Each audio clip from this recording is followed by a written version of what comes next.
দেবর্ষি নারদ মনে মনে চিন্তা করলেন, বাবা অনেকদিন আমি মরতে যাই নাই, আজ আমি একটু মরতে যাব। তা যেই না মর্তধামে নেমেছে, নারদ তো সর্বদা বিনাতে হরিনাম করে বৈকুণ্ঠপতি নারায়ণের কাছে থাকে।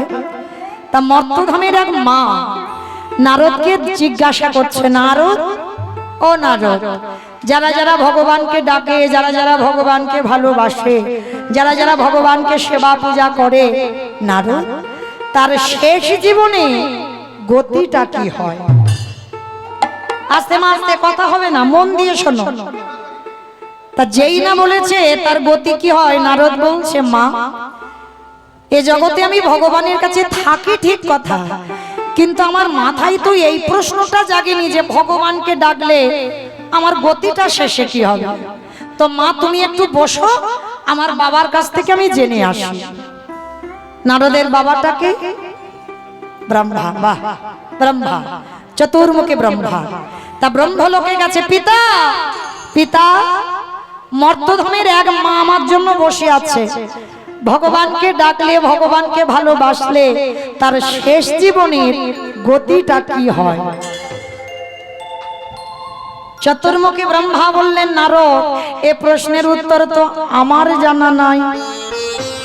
সে কি, আমি জানি না? তুমি আমার বাবা চারটে মুখ জানো না, তাহলে কে জানে?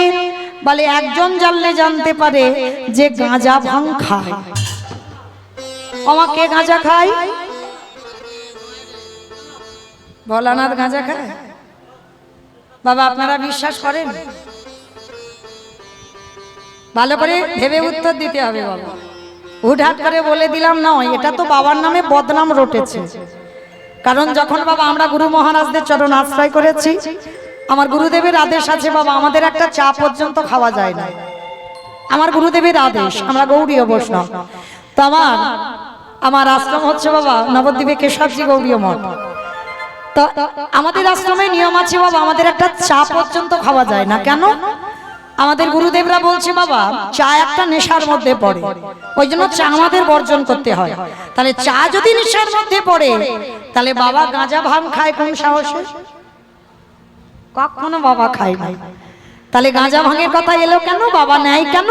বলে ওই গাঁজা ভাঙটা নেয় তার একটা কারণ, ওই বাবা তো বৈষ্ণব, সবার ভাবনা ভাবে নন্দী ভিঙ্গি ভূত পেতনি ওরা খাবে বলে গাঁজা কলকে গুলো নেয়, বাবা নিজে খাবার জন্য নয়। আর আজকের পর থেকে মা খবরদার জীবনে বলো না যে বাবা গাঁজা খায়। তো আজকে লক্ষ্য করে দেখেন, শিব ঠাকুরের কাছে গিয়ে জানতে চাইলো, হেই ভোলানাথ, যারা যারা ভগবানকে ডাকে, যারা যারা ভগবানকে ভালোবাসে, তাদের শেষ জীবনের গতিটা কি হয়? ভোলানাথ বললেন, নারদ এ প্রশ্নের উত্তর তো আমার জানা নাই। সে কি, আমি জানি না, আমার বাবা জানে না, তুমি শিবও জানো না, তাহলে কে জানে? বলি একজন জানলে জানতে পারে, যে হচ্ছে নামের নামী। বাবা নামের নামীটাকে ভগবান, যার নাম আপনারা গায়ে শুনছেন, আমি গাইছি, বলে তার কাছে যা। বৈকুণ্ঠপতি নারায়ণের কাছে গেছে, প্রভু প্রভু, যারা যারা ভগবানকে ডাকে, যারা যারা ভগবানকে ভালোবাসে, প্রভু তাদের শেষ জীবনের গতিটা কি হয়? বৈকুণ্ঠপতি নারায়ণ বলছে, নারদ এ প্রশ্নের উত্তর তো আমার জানা নাই। সে কি, আমি জানি না, তুমি, আমার বাবা জানে না, শিব জানে না, তুমি নারায়ণ জানো না, তাহলে জানে কে? ভগবান হাসছে আর বলছে, নারদ তোমার প্রশ্নের উত্তর তারাই দেবে। কারা জানো? যারাই আমার নামে ভালোবাসে, যারাই আমার নাম বদনে উচ্চারণ করে, যারা আমার নামে বদনে উচ্চারণ করে, যারা নয়ন জলে বক্ষ যুগলে ভাষায়, যাদের কৃষ্ণ ধ্যান, কৃষ্ণ জ্ঞান, কৃষ্ণ ছাড়া নয়ন জানে না, সদাই যারা নয়ন জলে ভাসে, কৃষ্ণ নাম উচ্চারণ করলে তাদের দেহে একটা কম্পন হয়, সেই ভক্তের কাছে যা। আর সেই ভক্ত বলতে পারবে যে ভগবানকে ডাকলে তার শেষ জীবনের গতিটা কি হয়। তা নারদ বলছে, ঠাকুর তুমি নির্দিষ্ট করে বলো না কোন ভক্তের কাছে গেলে আমি উত্তর পাবো। ভগবান বলছে, বেশ তাহলে চলো আজকের আমি তোমাকে সেই ভক্তের বাড়িতে নিয়ে যাব। ভক্তের বাড়িটা কোথায় জানো? ভগবান আসছে মথুরা জেলার অন্তর্গতে অবন্তী নগর গ্রাম, সেথায় শান্তিপনের বাড়ি করিব বিশ্রাম। মথুরা জেলার অন্তর্গতে অবন্তী নগর গ্রাম,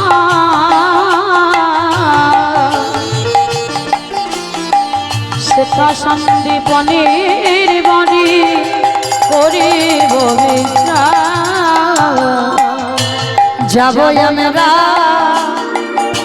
ভক্তের ঘরে, বলে যাব আমরা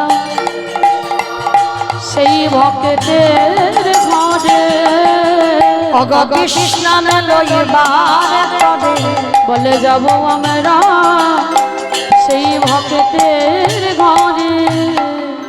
তাহলে ব্রহ্মা বিষ্ণু মহেশ্বর আর নারদ চারজনে বৈষ্ণব সেজে আসছে কোথায় বাবা? মথুরা জেলার অন্তর্গতে অবন্তীনগর গ্রাম। আর এই অবন্তীনগর গ্রামে ভগবানের গুরুদেব থাকতেন, যার নাম ছিল সন্দীপনী মনি। আস্তে মা, আর অন্য মনস্ক হবেন না, একটু লীলাতে মন দেন। এক মন থেকে দু মন হলে কিছু বুঝতে পারবেন না, কেমন? একটু ধ্যান দেন এই কীর্তনে। তা এই সন্দীপনী মনি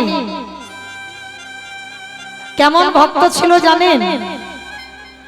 প্রতিনিয়ত তার একটা সংকল্প ছিল। কি সংকল্প?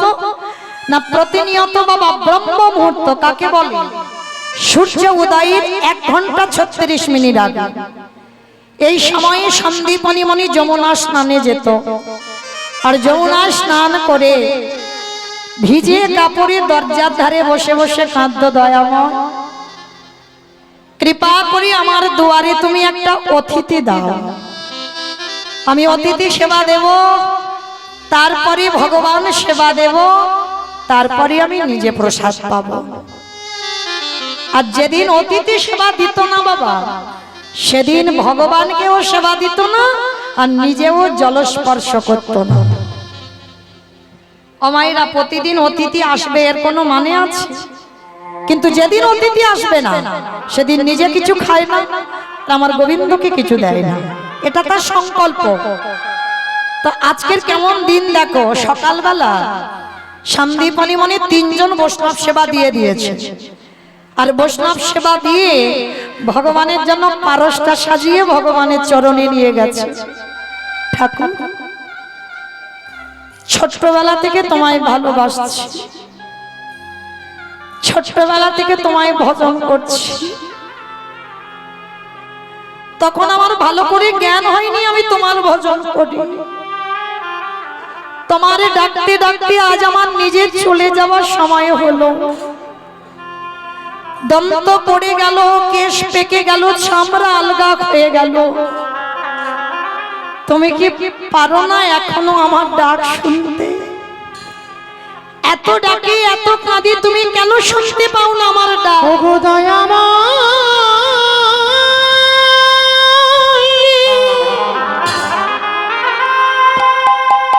একেবারে দেখা দেখা দাও, ওগো তুমি নাকি করুণা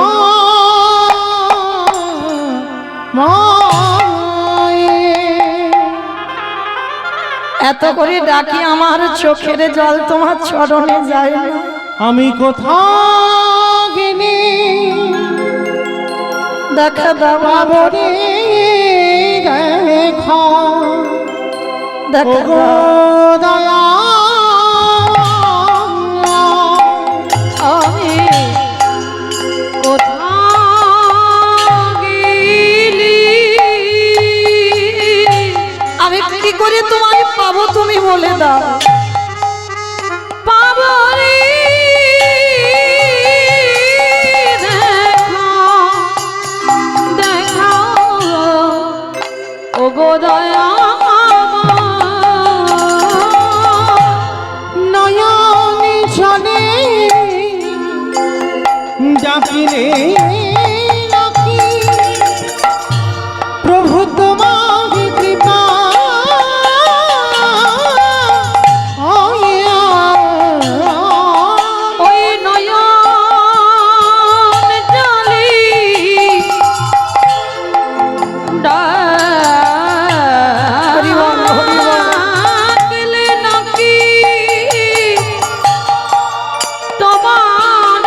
কোথাও গেলে পাবো রে দেখা ওগো দয়াময়।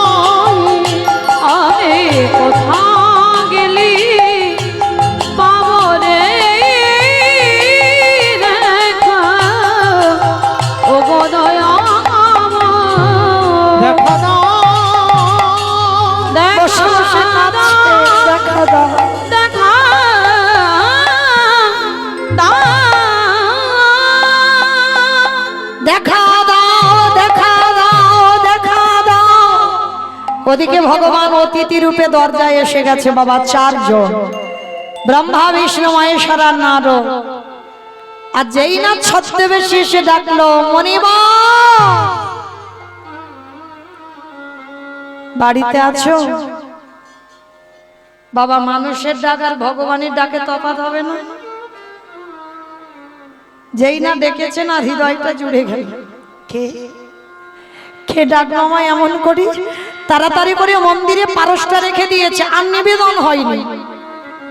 ছুটে দরজায় গিয়ে দেখছে 4 জন বৈষ্ণব। আসো, আজ আমার দিনটা কত ভালো গো। সকালবেলা আমি 3 জন ভক্ত সেবা দিয়েছি, আবার দুপুরবেলা 4 জন। এসো। আচ্ছা বলো তো মা, আগে অতিথি সেবা না আগে ভগবান সেবা? কোন সেবা মা? অতিথি সেবা। বাহ। আচ্ছা জানি তো সবাই, মানি কি সবাই? জানি সবাই, সবাই কিন্তু মানি না। তবুও চরম ধরে বলে যাচ্ছি মা, অতিথি তাকে বলে যার কোনো তিথির জ্ঞান নেই, যে বলে আসে না। এখন তো ফোনের যুগ বাবা, ফোন করে বলে দিল, তার জন্য রান্না বান্না হচ্ছে, ওটা কি অতিথি বলে না? অতিথি বলে আসে না, হওয়া রান্না হঠাৎ এসে যায়। যার তিথির জ্ঞান নেই, সময়ের জ্ঞান নেই, তাকেই বলবে অতিথি। আর মনে রেখো মা, যদি দুপুর বেলা কোন ভাগ্যচক্রে যদি দুপুর বেলা তোমার বাড়িতে কোনোদিন অতিথি আসে, কোন সাধুগুরু বৈষ্ণব আসে, হয়তো বাড়ি সবার খাওয়া হয়ে গেছে, তোমার খাওয়া হয়নি, সেই দিনই এলো। একটা দিন যদি নিজের খাওয়া নাও হয়, অতিথি সেবা দেবে। শুধু এইটুকু বলে যাই মা, অনেক অনেক জন্মের সাধনা ভালো, তাই দুপুরবেলা খাবার সময় তোমার বাড়িতে অতিথি আসে, এ এক জন্মের সাধনা নয়।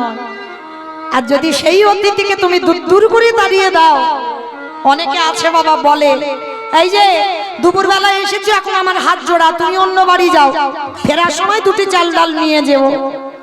খবরদার মা, একটা অতিথি, একটা ভিখারি, একটা সাধুগুরু বৈষ্ণব যদি দুয়ার থেকে চলে যায়, শত শত জন্মের পূর্ণের ফল সে সঙ্গে করে নিয়ে চলে যায়। যা জগতে তুমি পূর্ণ সঞ্চয় করেছো, একটা অতিথি যদি চলে যায় দুয়ার থেকে, তার পিছনে চলে যাবে। তাই চেষ্টা করবে, কিছু যদি না থাকে বসবার জায়গা দিয়ে আগে একটু জল দিতে, একটু জল বাতাস অন্তত দেবে, কিছু যদি না থাকে। আজকে সন্দীপনী মনি দেখেন, ভগবান সেবা পরে হবে, আগে আমার ঘরে অতিথি এসেছে, ছুটে এলো দরজায়। ওমা লক্ষ্য করে দেখেন, সকালবেলা যে 3 জন সেবা দিয়েছে, আবার 4 জন। ভাবতে পারছেন বাবা, যে নিজের পেটের ভাত জোগাড় করতে পারে না, সে আজকের ভক্ত সেবা দেওয়ার জন্য কাঁদে।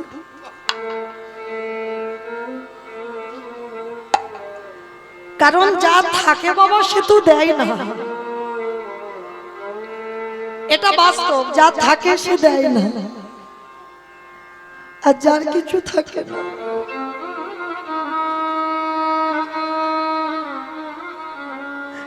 সে দেওয়ার জন্য কাঁদে, কিন্তু তার উপায় থাকে। দেখবেন একটা বড় লোকের ঘরে যাবে, 10 টাকা চাঁদা দেবে, আর একটা গরিব কাঙালের ঘরে যাবে, সে চেষ্টা করবে বাবা কতটা দেওয়া যায়, কারণ সে তো জানে আমার এ জীবনে আমার হবে না, যদি গোবিন্দ সেবায় কিছু দিতে পারে।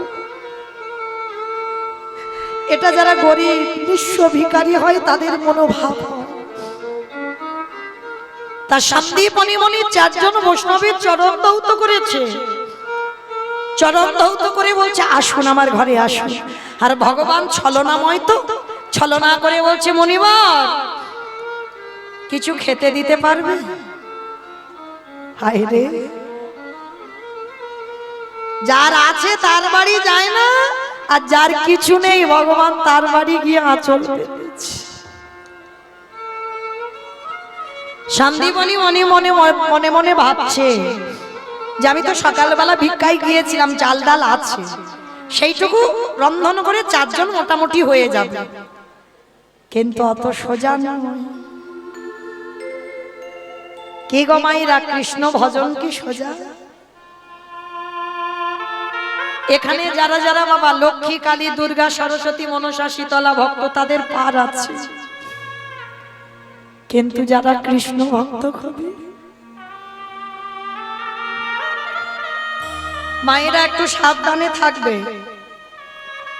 কৃষ্ণ ভক্ত তো একটু সাবধানে থেকো। যে করে আমার আশ তারে করি সর্বনাশ, কিন্তু নয় বাবা, ভগবান ভক্তের সর্বনাশ করে না, সব নাশ। কি নাশের কথা বললো? সব থেকে তুমি যারে বেশি ভালোবাসো, জীবনে প্রথমবারেই তোমার কাছ থেকে তাকে কেড়ে নেবে। জায়গা জমি টাকা পয়সা প্রতিপত্তি সম্পত্তি কিছু তোমার রাখবে না। তুমি যদি 3 তলা বাড়ি তৈরি করো, ওই 3 তলা থেকে তোমার রাস্তার ভিখারি করে দেবে। যদি মাথাতে একটু ছাদ তৈরি করো, ভগবান চক্রান্ত করবে কবে তোমার মাথা থেকে ছাদটা কেড়ে নেব। কারণ কৃষ্ণ ভক্তরা কোনোদিন বড় লোক হয় না বাবা, কখনো বড় লোক হবে না। আর যদি তুমি বড় লোক হয়ে যাও, ভগবান চেষ্টা করবে কবে ওকে ওই অট্টালিকা থেকে রাস্তার ভিখারি করব। করেনি বাবা কান্দির জমিদার মুর্শিদাবাদ জেলায় লালা বাবু। এই লালা বাবুকে টেনে একেবারে রাজ ঐশ্বর্য থেকে নামিয়ে দেয়নি নরোত্তম দাস ঠাকুর, নামিয়ে দেয়নি পথেতে রঘুনাথ দাস, যে হুগলি জেলার মাটিতে বাবা, যার বাবা গোবর্ধন দাস, জেঠু হিরণ্য দাস, মাসে 12 লক্ষ স্বর্ণ মুদ্রায় জমিদার, সেই জমিদারি থেকে রাস্তার ভিখারি করে দিয়েছে। ওই যে বললাম বাবা, এই ভক্তদের কথা বলতে বলতে সারা রাতে ঘুরাবে না। যারা যারা জমিদার ছিল সব পথের ভিখারি করে দিয়েছে। আর কতটুকু পয়সা আমাদের আছে, কতটুকু ব্যাংক ব্যালেন্স করেছো, কতটুকু তুমি কৃষ্ণ বলে কেঁদেছো যে তুমি কৃষ্ণ পাবে। আর দেখবেন বাবা, পৃথিবীতে যত দেব দেবী আছে একটা করে হাত অভয় দান করছে, আশীর্বাদ দিচ্ছে। আর যারা গোপাল সেবা করো, মনে রেখো সর্বদা চাইতে শিখেছে। কি মায়েরা, যাদের যাদের গোপাল আছে দেখেছো, চাইতে শেখে, শুধু দে, দিতে দিতে নিতে নিতে একেবারে সর্বহারা করে দেবে। আর সর্বহারা করে দিও যদি ভক্ত আমার ভগবানের চরণ না ছাড়ে। তারপরে ভগবান বললেন আমি হয়ে যাই সেই দাসের অনুদাস। আজকে সন্দীপনী মনির ঘরে যা যা চাল ডাল ছিল, অতিথি সেবা দেবে মনে আনন্দ, ঘরে গিয়ে হাঁড়িটা খুলে দেখছে বাবা একটাও চাল ডাল নেই। সব গেল কোথায়? ওই যে সব নাশ করে ফেলেছে, কিচ্ছু বাড়িতে নেই। আর এই সন্দীপনী মনির ছোট্ট একটা 5 বছরের ছেলে ছিল, বাবা যাকে বটু বলে ডাকতো। ও বটু, বটু বাবা আমায় ডাকছিলে? হ্যাঁ রে খোকা, এই হাড়িতে চাল ডাল রেখেছিলাম, দেখেছিস বাবা? কই না তো বাবা, আমি জানবো কি করে, আমি তো দেখিনি। সে কি, তাহলে আমার হাড়িতে চাল ডাল গেল কোথায়? ভগবান বাড়িতে বসে মুচকি মুচকি হাসছে, দেখবো বেটা এবার কি করে সেবা দেয়। সব তো খেয়ে ফেলেছি, এবার দেখি ও কি করে। একটু ঘষে মেজে নিতে হবে না যে ও আমার ভক্ত না আমার নকল ভক্ত। সব যখন ভগবান হরণ করে নিল, এইবার ছোট্ট বটু বলছে, বাবা তুমি চিন্তা করো না, দাও একটু ঝোলাটা দাও, আমি কাছাকাছি বাড়ি থেকে একটু ভিক্ষা করে নিয়ে আসি। তুই পারবি বাবা? কেন পারবো না, তুমি ততক্ষণে বৈষ্ণবদের সঙ্গে হরি কথায় সময় কাটাও, আমি যাব আর আসবো। ছোট্ট ছেলেটা পাশে ভগবানের মন্দির, ভগবানের কাছে গেছে, কৃষ্ণ আমি যাচ্ছি, আমার বাবা মার জন্য নয়, আমার নিজের জন্য নয়, আমি যাচ্ছি বৈষ্ণব সেবার জন্য ভিক্ষা। দেখবি আমি যেন কিছু চাল ডাল পাই। ভগবান বসে বসে ভাবছে, হায় হায় হায়, এলাম ওর বাবাকে পরীক্ষা করতে, ছেলে বাধা হচ্ছে, এখন কি করব? তারা পরীক্ষা নিতে হবে ওই ছেলেটাকে। কিরকম পরীক্ষা নিল? ভগবান নিজের দেহ থেকে একটা বটুর মূর্তি বের করলো। কেমন লীলা দেখেন, আসল বটু যাওয়ার আগে ভগবান বটু সেজে গোটা গ্রাম ভিক্ষা করে নিয়ে চলে এলো। এইবার আসল বটু যাচ্ছে ব্রজমাদের দরজায়, কৃষ্ণ ছাড়া কে আছে আমার,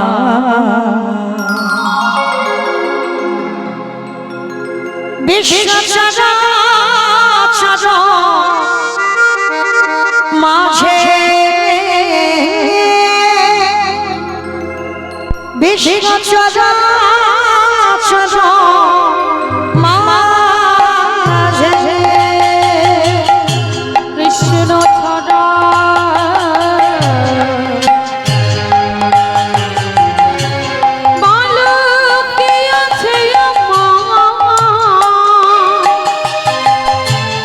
বিশ্ব চরাচর মাঝে,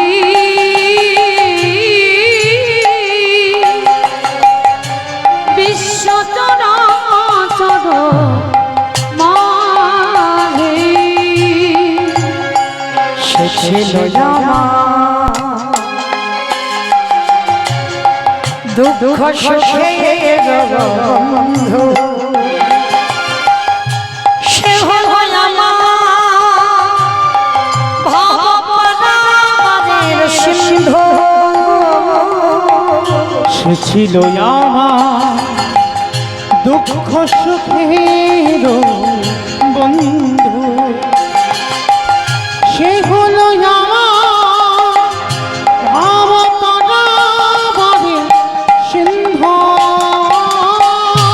তার নাম ভুলিতে কি পারি, কি পারি, তার নাম ভুলিতে কি পারি, কি পারি, তার নাম ভুলিতে কি পারি। বিশ্ব চরাচর নেতাই বিশ্ব চরাচর মাঝে, দেখা দে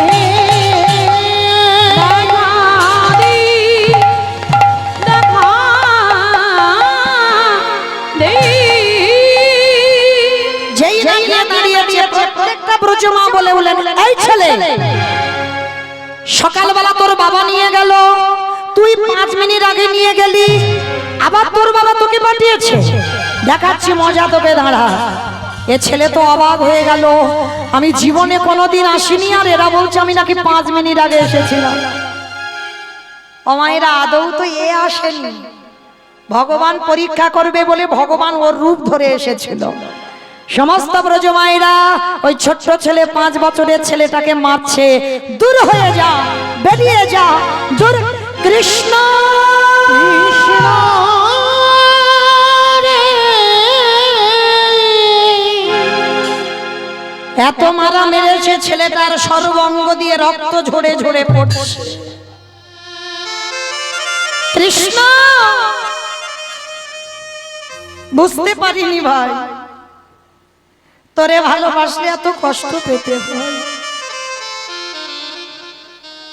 যদি আমি বুঝতে পারতাম আমি কোনোদিন তোকে ভালোবাসতাম না।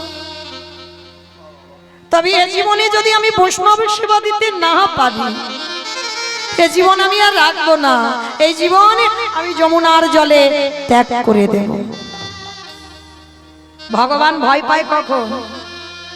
প্রকৃত ভক্তের কাছেই বাবা। যেই না ভক্ত বলেছে আমি জলে ডুবে আত্মহত্যা করব, ভগবান চমকে উঠেছে।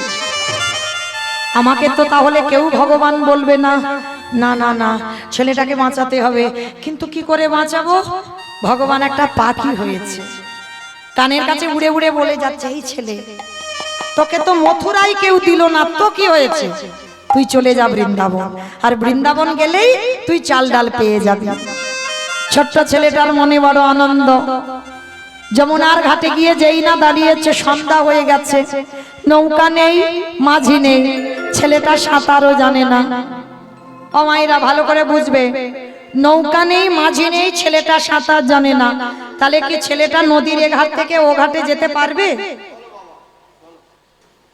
পারবে মা? পারবে না। বাবা আপনারা কি বলেন, পারবে? পারবে। তবে আপনারা, আমরা নয়, যাদের হৃদয়ে ভরা বিশ্বাস আছে, সেটা এখানে কারণ নেই, কেউ বলতে পারবে না আমার আছে। যারা দাঁড়িয়ে আছো, যারা বসে আছো, কীর্তনিয়া সম্প্রদায়, কারণ নেই এই বিশ্বাস। যদি থাকতো বাবা, এত সুগার আর থাইরয়েডের ওষুধ খেতে হতো না।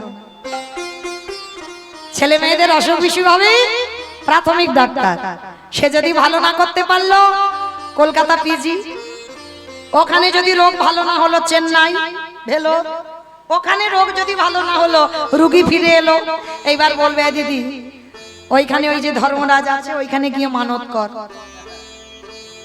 ওইখানে ওই জগৎজননী মা কালী আছে, ওইখানে গিয়ে মানত কর, দেখবি ছেলে ঠিক ভালো হয়ে যাবে। ওইখানে শিব ঠাকুরের ঘর হয়, ওইখানে যা, দেখবি ছেলে ভালো হয়ে যাবে। মানে যে যেটা বলবে সেটাই করব। মানে 33 কোটি দেবতাকে ডেকে যাচ্ছি, কিন্তু কারোর বিশ্বাস নেই। ভগবানের চরণে ফেলে দিয়ে কেউ কোনোদিন বলেছো যে ঠাকুর রাগলে তুই রাগ আর মারলে তুই মার? কি গো ভাইরা, রাগবার মালিক তো সে, আর বাঁচাবার মালিক তো সে। অসুখ ভালো করবে কে? ডাক্তার। ডাক্তার পার্থিব জগতের কোন ডাক্তার নয়, যে যে ধর্মের ডাক্তার হোক, যখন বাবা কোনো মানুষের শরীরে অস্ত্র প্রচার করে, যখনই বাবা অস্ত্রটা ঠেকাবে, অস্ত্র ঠেকাবার আগে একবার মাথাতে ঠেকিয়ে বলবে, সে যে যে ধর্মের ডাক্তার হোক, বলবে ঠাকুর তোমার অপারেশন তুমি করো, আমি তো উপলক্ষ মাত্র। কারণ অসুখ ভালো করতে কে পারে? ডাক্তার। তারে যদি ডাকার মতো ডাকা যায়, সেই পারবে রোগ ভালো করতে। তার জন্য আজকে ছোট্ট বটু এক বুক বিশ্বাস। কারণ এই বটুর বাবা তো শিখিয়ে রেখেছে ছোটবেলা থেকে, খোকা